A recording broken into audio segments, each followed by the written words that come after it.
just a little bit about myself. I actually did my PhD thesis on the late Ming dynasty poet Xu Wei, and I studied his poetry, so I had a literature background.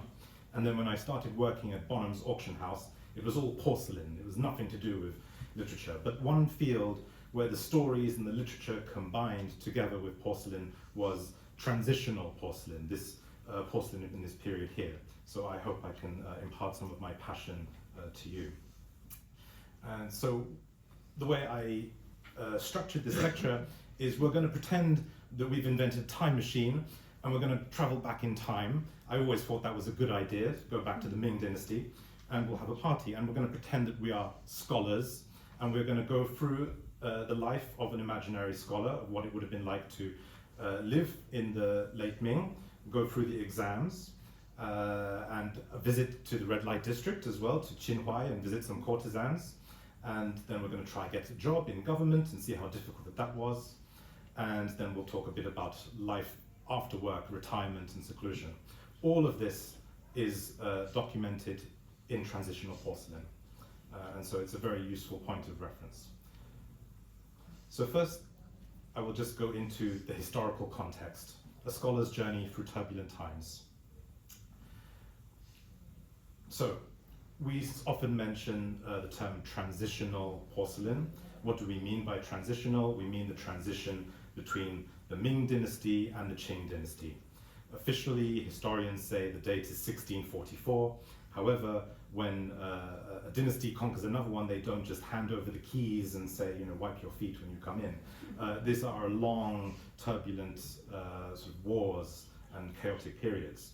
The Qing dynasty actually was founded even earlier in 1636, and the Ming in some form continued right until 1662 in Burma. One of the emperors, Yongle, continued to fight against the Manchus from the south. So the transitional period, you could argue, is even earlier, from 1618 to 1683. During this period of transition and conflict between the Ming and the Qing, and there were 25 million deaths overall. So a huge number of people dying from famines, from wars, from bandits, and all the chaos that was happening at this time. So it's an incredibly chaotic period in Chinese history. However, artistically and creatively, it's very fascinating. And one thing to note about this period is, in this time of chaos, the imperial court no longer has money to buy its fine ceramics. However, the potters still need to make a living, and so they start producing very unusual things. So early in the Ming dynasty, in the 15th century, on the left here, you'll see perfect vase with a dragon, symbol of imperial authority and power, technically perfect and brilliant. By the late Ming dynasty, it changes completely. It's no longer for the court, it's not so much dragons, it's for the scholar's table, a brush pot, to use in his studio, a much more intimate, close item. And it's not decorated with dragons, it's decorated with scenes from popular novels, plays, which were circulating in woodblock prints. This was the inspiration for people. So this is the big change that's happening in Ming dynasty porcelain. At this time, sorry, I've probably put too much text, but you don't have to read it. You can just listen to me and just look at the picture, it's okay. At this time in the 1630s, the world is going through something called the Little Ice Age. Temperatures are actually only about probably 1 or 2 degrees lower than now. However, winters and summers are extremely hot and cold, and there was a lot of crop failures, famines from 1636 onward. There were famines for 8 years afterwards, and so prices increased, poverty among the ordinary people, and so it was a very difficult time. And this is probably what really was the nail in the coffin for the Ming dynasty. They had granaries to help people, to support people. However, the Little Ice Age was something that they were just not prepared for. And there were rebellions by Li Zicheng, who eventually took Beijing, and the last Ming emperor committed suicide, hung himself on a tree in a mountain behind the Forbidden City. So this was the challenges that the Ming Dynasty faced. Just to reiterate again about the chaos and how porcelain actually can show us a window into this, we sold a couple of years ago this large blue and white dish, and it depicts a lady and she's running away because she is, her knees are quite sharply bent and she's carrying a child on her back, but she's looking back. The dish does not show what she's looking back towards. However, the woodblock print which we found, which is what inspired it, shows that she was running away from a soldier. And the story is that the army was coming to invade, and she was with her son and her nephew, and she could only take one. So she decided to save her nephew, not her son. And the army eventually caught up with them anyway, and they said, "Why did you not save your son?" And she said, apparently, to save my son would have been selfish. However, to save my nephew, that was my duty to my greater family. And so because of that story, she's known as the virtuous aunt. Although how really virtuous she could be considered is another thing. But it was a very difficult time, and it's reflected in the woodblock prints that show soldiers and bandits kidnapping people. It quite often happened. Slavery in some form or way, indentured servitude existed as well at this time. So porcelain reflects that. It would have been in people's memories. They would have lived through that turbulent time. But while there is political chaos and bandits and whatnot, and the court is declining, there are some groups who are doing very well. And one of it is the merchant class, the gentry or the middle classes. Traditionally in Confucian society, they're at the bottom of Chinese society. At the top you have the scholars, then the peasants, because it's an agricultural society, then craftsmen, and merchants right at the bottom. But in this time of chaos, the merchants rise. They become the largest consumers of art and luxury objects. And one reason for this is because of tax reforms. That sounds incredibly exciting, doesn't it? However, it is very important. In the 1570s, China changed its tax system. Before, you paid your taxes by giving a bit of rice, a bit of cloth, a bit of labor, whatever you could give. From the 1570s, you paid your taxes only in silver. Silver, which was coming in from the Spanish Empire in South America, being brought in from the Philippines, and more silver was coming in to the hands of these urban merchants. And so they were becoming richer, and they had more time and leisure to spend on art. And one way we can see this is before the tax reform, there was one artist that I was studying called Xu Wei, and he only did calligraphy on hand scrolls, very small, intimate things at arm's length, as you can see on the top right picture here. After the tax reforms, he started doing these huge calligraphies that would fill up a whole hall. And that's because the merchants' houses were getting taller and taller. They were getting richer and richer. And so they wanted art to fill the rooms. So he changed his calligraphic style for the market, essentially. So the growth of merchants and middle-class people is very important. We have the diary of a very famous official who's fascinating to read. Don't worry, we're not going to read it in Chinese. It's just, sometimes there are Chinese people that want to see the sources of where this came from, but we've translated it here. And Li Rihua wrote in his diary about when he was visiting Jingdezhen and how he paid to get some ceramics. So from him we can kind of get an idea of how they ordered in ceramics. He writes, Hao 19 is a skilled ceramicist, so he doesn't even have a proper name, he's just, Hao 19. Everything he makes in the style of the Yongle, Xuande, and Changhua kilns is near true. As a person, he is elegant, enjoys chanting poetry, and likes painting. Even then, his hair was white, so he has wisdom. I gave him an order to make shallow bowls in a flowing mist style, glazed in a secret color that combines cinnabar and lead, and I paid him 30 taels in cash. Then I had to leave, and I promptly forgot all about the bowls with the flowing mist. Today the letter arrived telling me that 19 completed 50 items. Then he gave them to Shen Biehe, who was a local tax collector, to bring to me, but they have disappeared. None of the gentry will have anything to do with him. No surprise that my bowls have flown. So this is an interesting diary entry because it offers insight into how he paid a ceramic artist to get his bowls. It's moved away from state labor in Jingdezhen, just working for the court, and it's moved now more to kind of a monetary market economy where you pay someone cash and they will do something for you. It's interesting because he also says 30 taels. So we kind of, we can understand how expensive it was, and just to kind of get an idea what you could get for one tael at the time in Beijing, that could get you a piglet, or a stove, or a book of Tang poetry, or you could mount a painting, or you could get a boy singer. Rich families had young children that were sort of indentured servants, and they were actors and singers and whatnot. So 30 taels is quite a lot, but not too much for someone of his station. It would have been a luxury, but he could do it.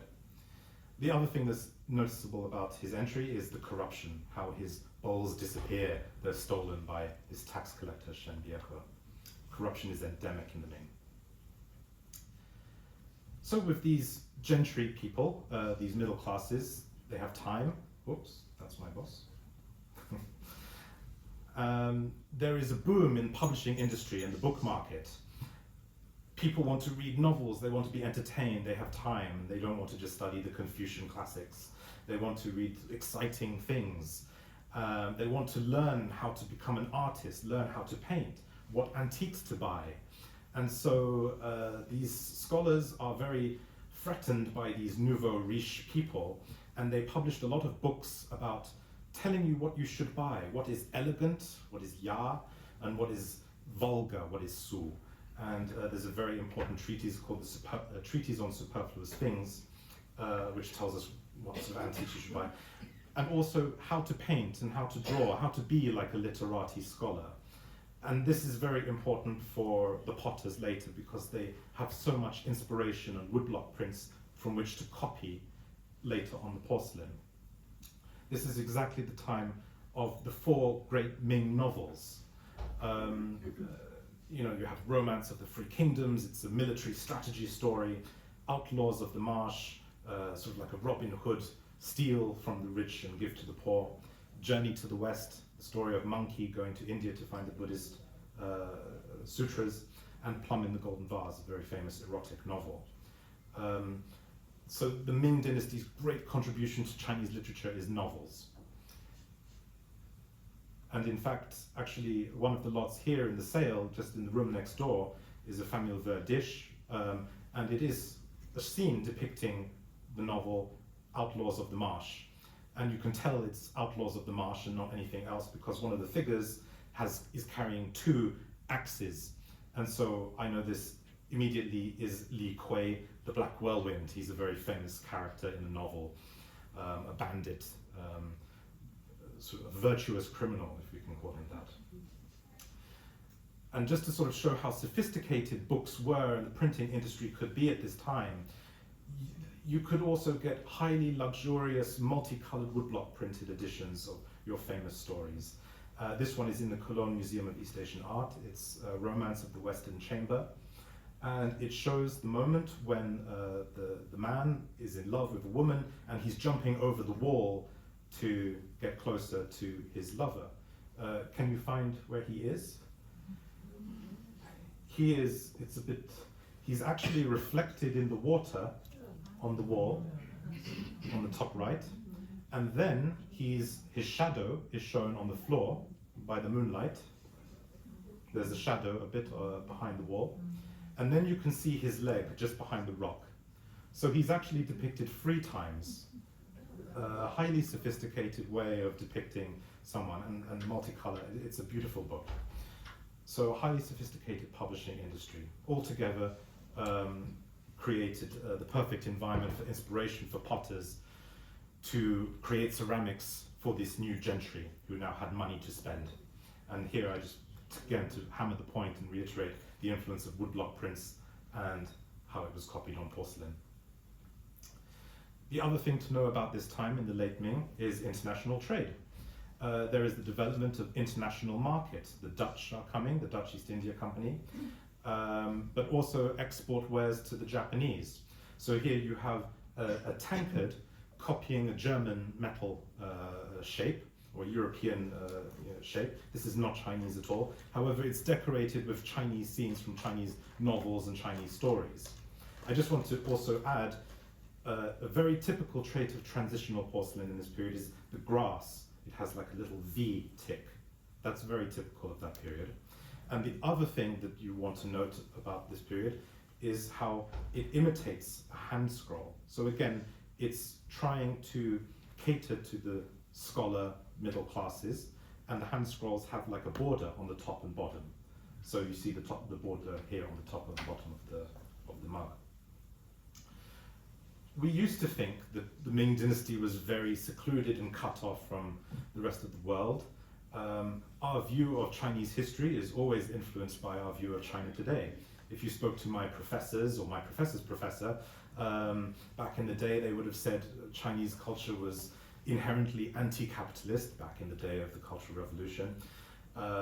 They would have said they didn't like merchants at the bottom, so not understanding trade, and very closed and insular from the rest of the world. However, as China has opened up, our views of China have completely changed. And here is a map called the Selden map. This is in Oxford, the Bodleian Library. And what's fascinating about this map, China is not the center of the world. China is just in the top left corner. You have Japan, and you also have Southeast Asia right at the bottom. And it's a perfectly practical map to show you the trading routes. It has the lines. I'm not sure if you can just see the lines showing you where the ships should sail. So trade was still going on despite sometimes maritime bans. They got around this actually by outsourcing trade to the Ryukyu Islands, who are just across the water. Chinese merchant ships would, under the flag of the Ryukyu Kingdom, travel around Southeast Asia and continue trade, which is why Chinese porcelain is still everywhere, even though the Ming Emperor said, I don't want you to trade with these barbarians.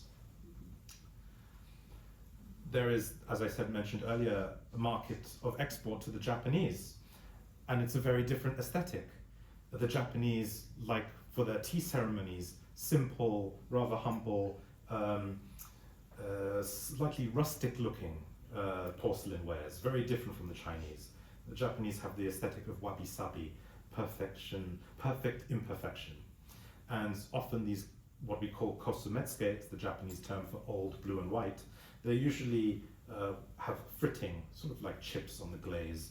The Chinese didn't like this. They thought this is just, really cheap quality sort of porcelain, but the Japanese loved it and exported this in great numbers.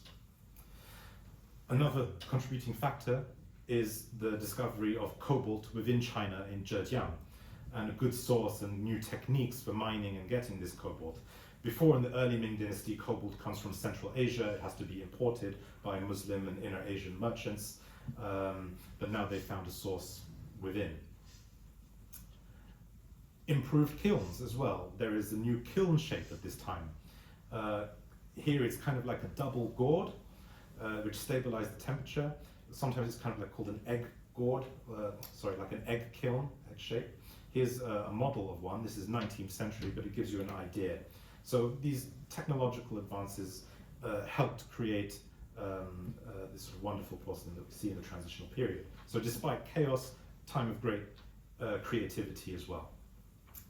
Now, let us travel back in time and pretend that we are scholars, and we're going to take the exams. The exams are a really important thing. They were the one path for a scholar to move up in the world. And so that's often reflected in the decoration of their porcelain. So a lot of transitional porcelain in this period, you have this figure here. He is Kui Xing. He is the star god. He is the god of literature. And you want to pray to him to help you pass the exams. He carries the brush, symbolizing literary achievement, and he holds a silver ingot in his other hand, again symbolizing the success and wealth from passing the exams, not just in knowledge, but also very much in real times as well. And so scholars would often have subjects on the porcelain related to passing the exams. How difficult were they? They were extremely difficult. You had to write something called the 8-legged essays. They're very structured. And you would get questions like, 字母 holds on to the middle. Holding on to the middle is closer to being right, but to do this without the proper measure is no different from holding to one extreme. Could you imagine trying to write something on that? If the people enjoy sufficiency, how could the ruler suffer from insufficiency, etc., etc.? So these were incredibly difficult exams, and no doubt many people cheated. And so you have cheat socks with the answers written on to these exams, which you could just sort of take off and sneak. If socks are not quite your thing, you can also have a cheat vest to help you get through the exams. They were so frustrating, these exams, partly because of this. In the early Ming dynasty, in the 15th century, there were about 30,000, if you like, undergraduate university degree holders. 100 years later, there's 500,000. The population has increased and there's more people wanting to pass. However, there are quotas on how many people can pass, how many can work in the government. The government wanted to control the number of officials. And so in the entire 300-year history of the Ming dynasty, there's only about 26,000 successful graduates. It's actually a very small number. So to compete for the next degree level, kind of like the master's degree, your chances of succeeding were 1 in 400. And to get the PhD level, the Jinshi degree, your chances were 1 in 3,000. So scholars really suffered a lot, and one wrote a poem. He wrote, "Failure after failure, painful as a sword wound." And here is a photo, this is taken in the early 20th century, of the examination center in Nanjing. And they had all these cells, and you were literally locked in to this giant camp, as it were. And imagine if you were a scholar, you usually came from quite a well-off background, you had servants. This was probably the first time you were by yourself, and you had to look after yourself and do everything. And there were guards watching over you, and to make sure that you weren't cheating. And they locked the compound. So if you had the misfortune of dying, sometimes people got ill and died, they would not open the compound for you. They wrapped you up in a bamboo reed mat and they threw you over the wall to make sure that no one could come in and try and cheat or have some sort of scheme. Here is one of those cells. Unsurprisingly, with the trauma of trying to go through these exams, there were a lot of dreams and hauntings. These places were very scary. The exams were only held once every 3 years, and so these centers were usually quite run down. Water leaked through the roof, and there were snakes and whatnot. And so if you became ill or whatever, sometimes people hallucinated and remember seeing sort of ghosts and things. Because it was so tough, people looked for any single mistake to try and disqualify you. So even if you stained your paper with lamp oil, that disqualified you. And one candidate sadly did that. He stained his paper by accident and he was penalized. And he wrote a poem. "From 1,000 li, 1,000 miles, I came to visit the capital to take the exams. But unknown to me, lamp oil stained my paper. It could only be because I have seduced 3 women. On the 7th try, who to blame for 5 suspensions? Now I realize the powdered face was a goblin. Beware of the beauty and fragrance of quietly blooming flowers." So he believes it's karma. It must be bad luck. It's because I seduced these 3 women that I accidentally spoiled my paper, and now I'm disqualified from the exam. So quite difficult.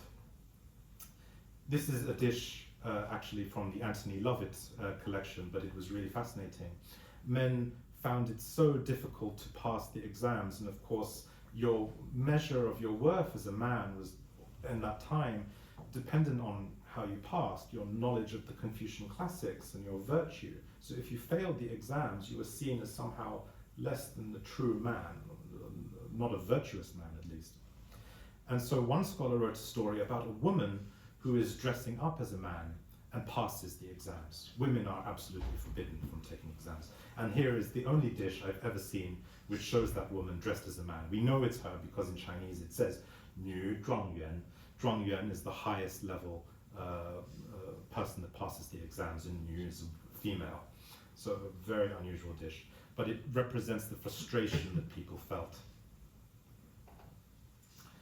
Other things that scholars would have had decorated on their porcelain to help them pass the exams. Here is a brush pot. It's slightly easier to see scrolled out. And the scholar is riding on clouds, and he's riding up to the moon palace of Chang'e. You know it's the moon palace because it has that curve, and that's the moon. And I think there might be a rabbit somewhere as well, usually they do. But the curve tells you it's the moon. And she is offering him cassia blossom. And to offer a scholar a cassia blossom would have been seen as a sign of good fortune to pass the exams. Cassia blooms in autumn. That's when the exams were held after the harvest, when scholars had free time. And so they would have smelled cassia. It's almost like Lady Fortune shines on me. That's kind of the meaning of it. So important for scholars to have on their brush pots the goddess of the moon. Here is another one, a rare Wu Cai. Chang'e presents Osmanthus brush pot, Shenzhe period. Shenzhe is early Qing. Usually an indicator of that period is the brown rim on top of the on the top of the porcelain. But it's the same subject. So you can see they're influenced by woodblock prints. They're copying the same imagery, but in slightly different format. And Chang'e is offering the Osmanthus blossom to the scholar who's dreaming of passing the exams. Here again. And here is a painting by the famous painter Tang Yin of the moon goddess Chang'e. She was long ago a resident of the moon palace, where phoenixes and cranes gathered and embroidered. Banners fluttered in heavenly fragrance. Chang'e, in love with the gifted scholar, breaks off for him the topmost branch of the cassia tree. This again will become later on when we, in the lecture, when we pretend we're visiting the courtesan's quarter, because scholars who want to pass the exams imagine themselves meeting the goddess of the moon. Here is a painting by Qiu Ying of scholars taking well, actually they're waiting to hear the results of getting the exams, and they're all the results are written above, and they're all gazing up, and there's one scholar who's really sad. He has to be carried out by two boys. The news must be very bad. But if you pass the exams, it was an absolutely glorious, wonderful moment. And on this brush pot, again, dated specifically by inscription to 1635, it shows a procession of someone who has passed the exams, and soldiers and banners would have carried and rode you back to your village to announce that you have passed the exams. And it would have been announced almost like a military victory. You would have got a certificate. And it wouldn't have been just glorious for you personally, it would have been glorious for your entire village. Everyone would have taken pride in you passing the exams, and also the whole province. In the inscription it says, "The scarlet apricot blossoms stretched for 10 miles, accompanying the first-ranked scholar's journey home on his flying horse. Early spring of Yihai, 1635, for old Mr. Zhong." Some people sort of say, isn't that weird? It's for old Mr. Zhong. How old was he when he passed the exams? Well, we don't know, but many people suffered for a long time. And Chan Yi, after obtaining his PhD degree, the Jinshi, wrote a poem. "Having read 5 or 6 loads of books, when old, I obtained my official gown. The beauty asked how old I am. 50 years ago, 23. So we finished with the exams. Now we want to relax, and we're going to go to the courtesan's quarters. This was important because for the first time women are depicted on porcelain. And here we have a dish showing a lady doing her toilette, perhaps getting ready to meet her lover. So why are women so important on porcelain in this period? Yu Huai, a scholar, wrote Ban Qiao Za Ji, Miscellaneous Records of Plank Bridge, and he describes about the pleasure quarters. He says, the old quarters, the pleasure district, and the examination quarters faced each other across the distance, separated only by the river. The setting was from the beginning meant for talented scholars and beauties. When it came to the year of the triennial examination, examination candidates from the four corners of the realm all gathered there in the season of autumn breezes and cassia blossom. So again, it's the time of the cassia blossom, so that's depicted on the brushpot here. The goddess of the moon is presenting that. And it's a fantasy for the men who are perhaps for the first time leaving their homes, going far away to take the exams in this very scary boot camp environment. And they can engage in the fantasy of meeting the goddess of the moon just next door in the red light district. It's actually literally right next to each other on the map. So after the exams, you would go and have fun. This is also highlighted by another brushpot. This is a scene from the Romance of the Western Chamber. You will see this story all the time in porcelain. In fact, there's a few pieces of porcelain next door which also show this story. In short, boy meets girl, parents don't agree, but they agree on the condition that he passes the exams and then he can marry the daughter. So he goes off and he passes the exams and they get married happily ever after. So there is the trope of the successful scholar meeting the beautiful woman. And in real life, even if you failed the exams or passed, it doesn't matter, you wanted to enact and relive this fantasy. So here is that image again. Yu Huai continues, people called the old quarters the Bend. Its front gate faced Wuding Bridge, and its back was on Treasury Street. The families of courtesans, arrayed closely like fish scales, lived in houses that were next to one another. The houses were tasteful, meticulously clean, gracefully laced with flowers and vegetation. This was truly the opposite of the mundane realm of dust and grime. So again, feeding into this sort of fantasy world. After the exam period, there was actually a very big party. This was probably the party of the decade in 1636. Yu Huai wrote that a scholar, Yao Beiro of Jiaxing, used 12 storied boats for revelry at Qinhuai. This is the river in Nanjing, where they took the exams. He gathered about 100 well-known men of letters who had come from all over the realm to take the examination. For each boat, he invited 4 famous courtesans to encourage the drinking of the company. It was a grand affair, unmatched in its time. And this is mentioned again by a letter in Mao Xiang, who says exactly the same thing. These courtesans were basically like geisha. They were more than just sex workers. They had to paint and write calligraphy and write poetry. And for the first time, I'm not going to say equality, but women were perhaps nearing a field where they could kind of be almost level with men. I will just move on just for time. I've probably written too much. But here we'll skip to Gu Mei, who is a courtesan. She is a real person that lived at that time. This is a portrait of her. And again, she's holding the cassia blossom in imitation of the goddess of the moon to give to the scholar who will dream of passing the exams. And this is what is written about her. She had the sobriquet Mei Sheng and was also called Mei, the graph for eyebrow. She was serene and charming, lovely and elegant, with graceful bearing far above the crowd. Her tresses were like clouds. The hue of peach blossoms suffused her complexion. Her bound feet were tiny and delicate, her waist slender and yielding. She was well versed in literature and history. She excelled in painting orchids. So again, she's an artist. And in that way followed the model of Ma Xianglan, another famous courtesan, with the difference that her beauty outshone Ma's. People at the time praised her as the foremost courtesan in the South Bend. She had her home in May's Tower. It had intricate latticed windows, embroidered curtains. Scrolls with ivory tabs and jade rollers were arrayed in piles on the desks. Jade inlaid zippers and brocade lutes were displayed right and left. Incense smoke swirled, wind chimes on the eaves twinkled.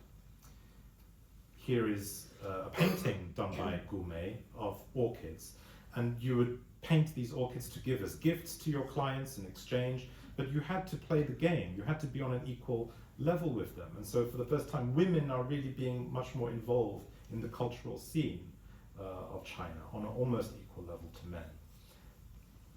Here is another poem presented to Gu, a courtesan of Jinling. That's the archaic name for Nanjing. Just as she fashions her eyebrows, she fashions orchids and calligraphy. So she doesn't just paint her face, she can paint like a scholar. Fragrance stealthily pervades the shadow of her brush. Full of talent, full of wit, and also full of the artist's power. For 10 years she has been the distinguished spirit of Southland. The poets coming to her gates all bear calling cards, being no different from good friends.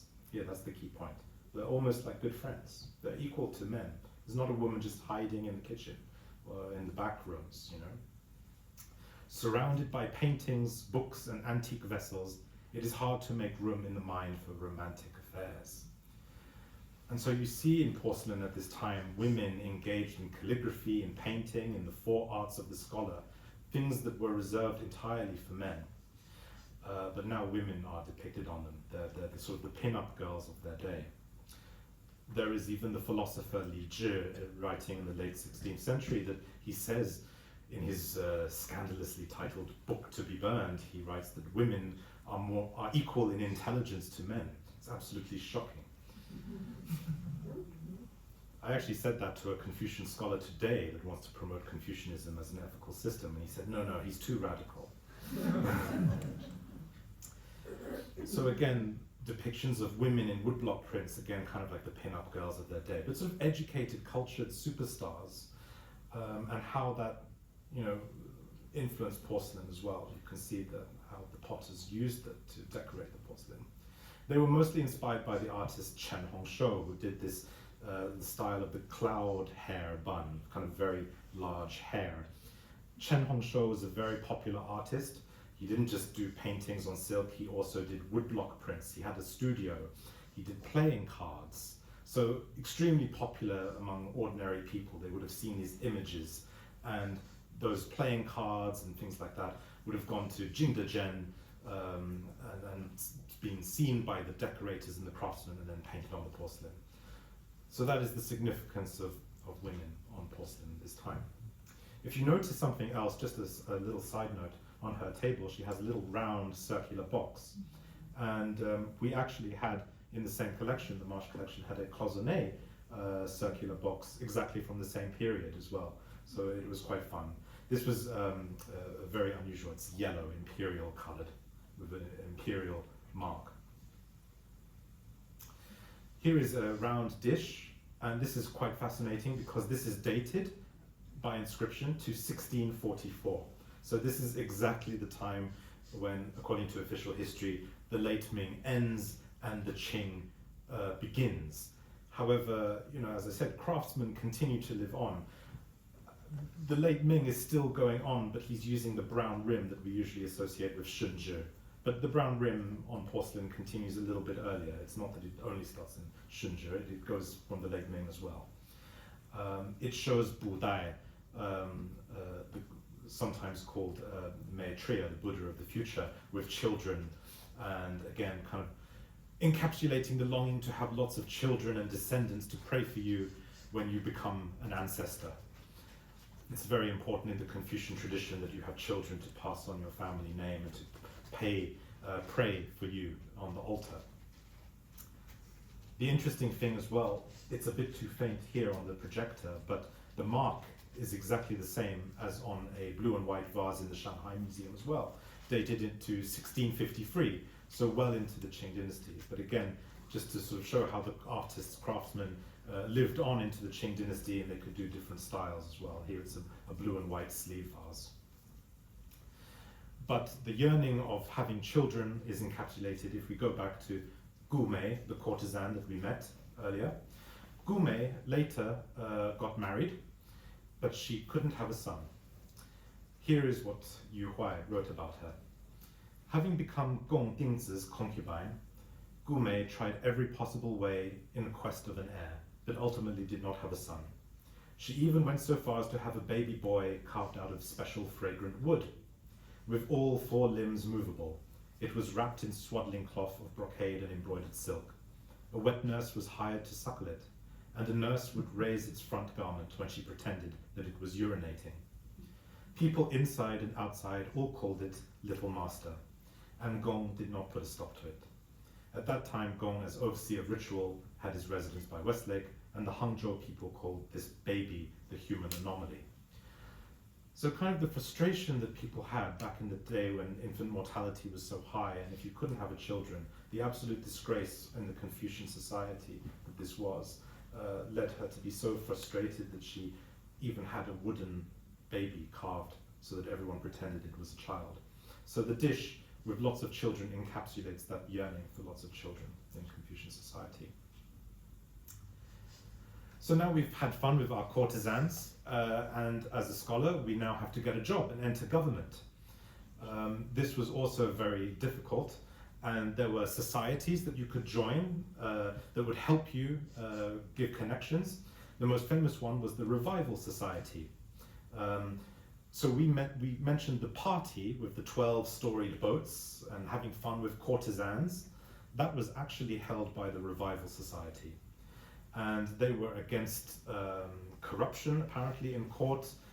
They were for moral reform and sobriety, although how moral is questionable, considering they were having parties in the red light district. But maybe that's why the Ming collapsed later on. But they were a lobby to push its members for office to get a job.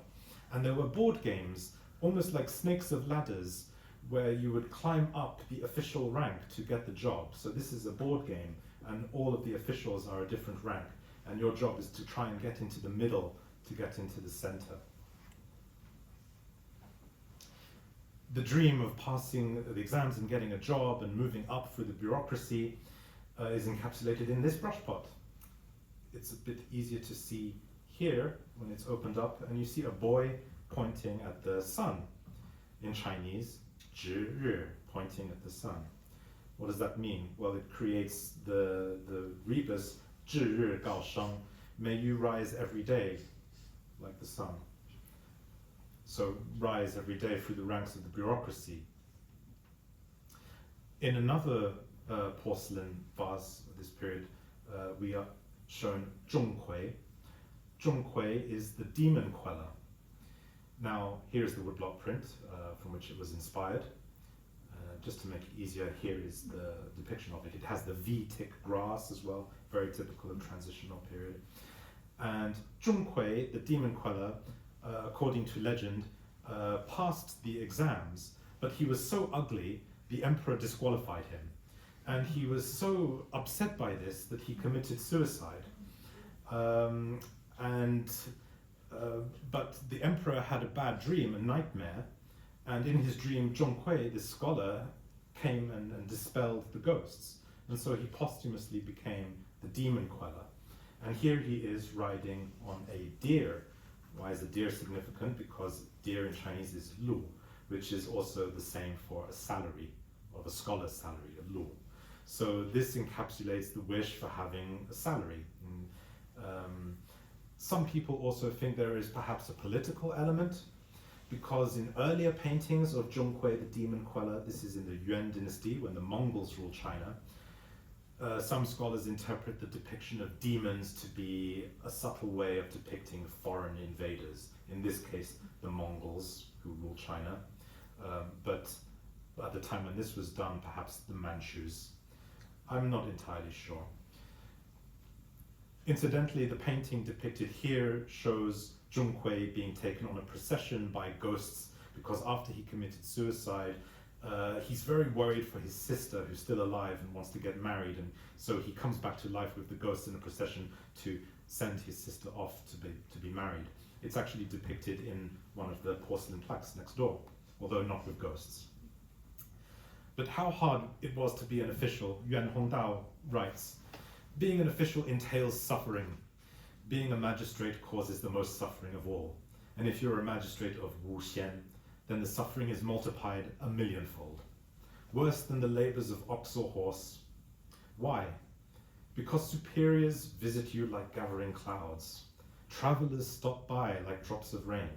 Papers pile up like mountains. An ocean of taxes in cash or grain must be collected.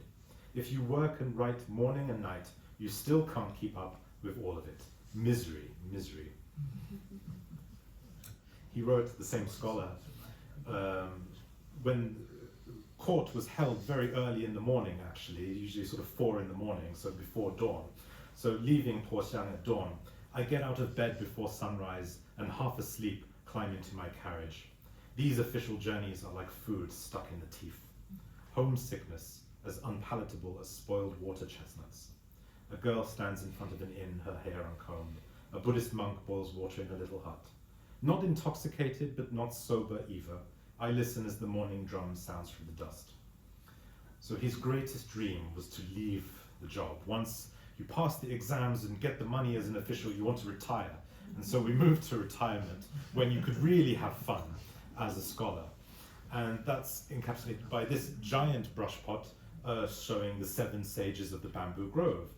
The 7 sages of the bamboo grove were famous scholars. They were kind of the rock stars of their day in the 4th century, Eastern Jin. And they led alternate lifestyles. Rather than serving court with bad politics and all of the corruption, they went to the forest and played music, drank wine, wrote poetry. And this was a model for scholars in the Ming dynasty who also felt disillusioned with their times. And so they looked to these guys as their heroes. Here is the full unwrap. Note also that, very typical of transitional porcelain in this period, you have the clouds and rocks separating the image, because when you copy a woodblock print, from which this is probably copied, you're doing something that's finite, like an A4, but trying to do it around something 3D. So how do you join the 2 ends together? Well, you just fill it in with clouds. So that's something that you want to sort of see a lot as well. Ji Kang was one of the sages of the bamboo grove. He wrote 7 things I cannot stand. I like to sleep late, but if I become an official, attendants will wake me up early, and this is the first thing I cannot stand. And he goes on and on and on like this, but for time, maybe I will skip a bit of that. But it was an alternate way of living for scholars. Here is another superstar. This is the Tang Dynasty poet Li Bai, who was famous for drinking wine. And often he would come drunk to court, and he even told the prime minister to take his muddy boots off for him because he was too drunk to do it. And here he is depicted in this woodblock print, sleeping against a vat of wine. That shape, this vessel, actually later influences porcelain, and it's named after him. It's called a Tai Bo Zun, which is named, it's Li Bai's poetic name, Li Tai Bo. So the vessel shape is named after this Tang Dynasty poet. So here is a water pot for a scholar to use, but inevitably he would be thinking of the Tang poet Li Bai as he's writing his calligraphy, perhaps thinking of when he can have a drink as well. Another important thing for scholars now when they retire at this time is friendship. This is encapsulated in a Blanc de Chine brush pot. Blanc de Chine is made in Dehua in Fujian province in the southeast coast. It's different, it's a whiteware. It's a bit difficult to see, but it's inscribed with a poem. It's inscribed with the poem of a very famous scholar called Su Dongpo, who wrote, "What night is without the moon? Where is there no bamboo and cypress? But there are few idlers like the 2 of us." Basically, the context was he was staying in a temple, and he's very grateful to have his friend together to keep him company. Friendship was really important to Late Ming scholars, which is why it was inscribed on that brushpot. Of all the Confucian relationships, friendship is the most equal. Otherwise, you have to pay respect to your elders, respect to your family, your father, respect to your ruler, and so friendship is actually the most equal. And it's also an expression of where you can be your most authentic self. Authenticity was really important to Ming scholars. And that also comes through in this dish. This is not in the Marsh Collection, this is another dish. It's just one of my favorites, and I had to include it. It's from the play Peony Pavilion, and the woman is dreaming of her lover. She's never met him, she's only dreamt about him. And she falls in love with him so deeply that she becomes lovesick and dies. But before she dies, she paints her portrait, and the scholar sees that portrait and also falls in love, even though they've never met, and he goes to the underworld and brings her back to life, and they get married. So this is the story of love transcending even death. So emotions and feelings, authenticity become really important in Late Ming culture, in literature, plays, but also how it's depicted on porcelain. Another vase that we see here depicts Lohan. These are Buddhist figures who have attained enlightenment but have stayed. They're not going to nirvana yet. They want to save all sentient beings. And they're quite an eccentric group. In the late Ming and early Qing, during this period of chaos with lots of people dying, people are turning to religion and Buddhism for salvation.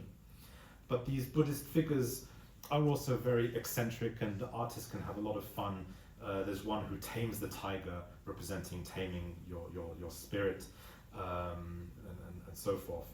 They're inspired by painters in the late Ming, such as Wu Bin, who also paint the 16 Lohans in these very eccentric way, elongated faces and bodies, and so forth. Very unusual. And here is another painting by Chen Hongshou, again kind of elongated faces, rather eccentric. Eccentricity is becoming very important to the Late Ming scholar. In fact, there is a persona that a Late Ming scholar wants to project. He wants to almost show himself as weird and eccentric, because to pretend to be mad, it means you're more authentic to your true self. I suppose this is kind of like in European culture, we had Romanticism, right? And the sorrows of young Goethe, of young Werther, written by Goethe, about the man falls in love and commits suicide. In Late Ming China, it's very similar. Scholars who fail the exams and are struggling in life want to create this persona of, well, I'm too cool for school. I can't pass the exams, so I'm just going to spend my time drinking, playing, having fun, sex, drugs, and rock and roll. And so it influences their painting style. They also want to paint in a very eccentric way. They don't fit in society, so they create a new identity for themselves. And that can be seen in the painting of Xu Wei here on the left, who was a scholar that failed the exams 8 times and tried to commit suicide several times as well, failed. But a very good painter, and he splashed the ink, and this is called the Po Mo Zhifa, the sort of splashed ink technique, and even the calligraphy sways with the grapevines. So with the eccentricity, obsession also becomes really important, because to be obsessed over something shows that you are true to yourself. You know, if I like drinking wine, I'm going to drink a lot of wine, and that's going to be a good thing because I was true to myself. That's seen as a good thing. So the Ming defined it as a pathological fondness for something. It's associated with lunacy and madness. It can be harmful, but it shows an unswerving commitment and genuine integrity towards something.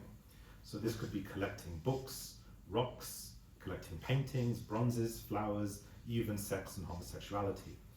There was a very famous preface written by a scholar, and his friend died of syphilis. And he wrote, you know, this is a good thing. It shows he was dedicated to living life to the full, to sex, basically. So they were quite extreme people. It was a sort of romanticism. By the late Ming, a gentleman couldn't do without it. So there is a book called The Brief History of Obsession and Lunacy. Everyone has a predilection. This gets called obsession. The signs of obsession resemble folly and madness. The gentleman worries only about having no obsession. So you have to have an obsession. Zhang Dai, another late Ming scholar.